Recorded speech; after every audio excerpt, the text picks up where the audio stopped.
The Scottish referendum is held at the end of 2014.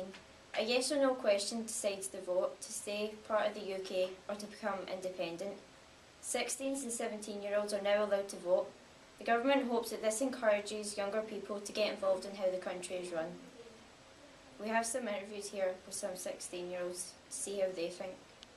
Will you be voting in the referendum? Yeah, I'm looking forward to having the chance to vote for Scotland to stay in the United Kingdom. I think it's the best place for Scotland to be, the best for the Scottish people to have that strong position and make our own decisions at the Scottish Parliament. Okay, should 16 and 17-year-olds be able to vote? Absolutely, I think it's a really good thing that 16 and 17-year-olds will be voting in the referendum. It's the sort of democratic right they deserve, but they've been given the votes, today will be given the date, and now young people need to be given the facts about the referendum and the Scottish Government.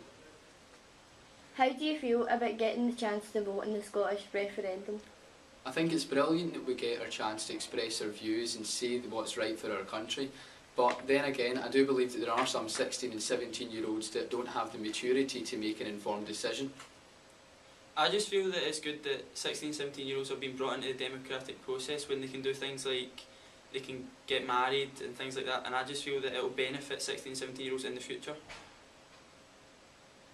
If Scotland became independent, how do you think young people's lives would be affected?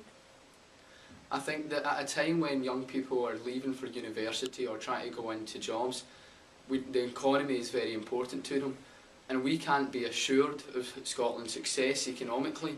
No matter what the Scottish Government say, whether we'll be successful or not, we can't be sure, so that uncertainty can affect young people's lives.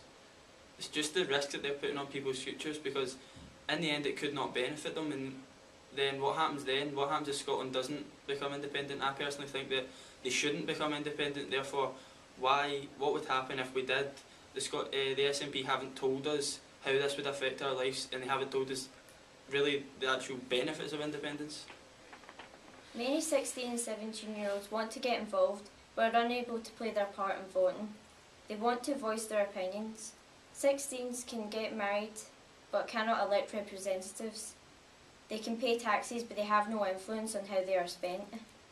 Some say that 16 and 17-year-olds are not well informed, but with the knowledge provided by schools nowadays, they are probably more informed than some people 4 times their age. The teens have many ways to access information, e.g. like social media and the internet. The Scottish Conservatives said they don't like using the referendum as a trial extension for the voter franchise. The laws made today will have a massive effect on the young people's lives, no matter what the outcome is.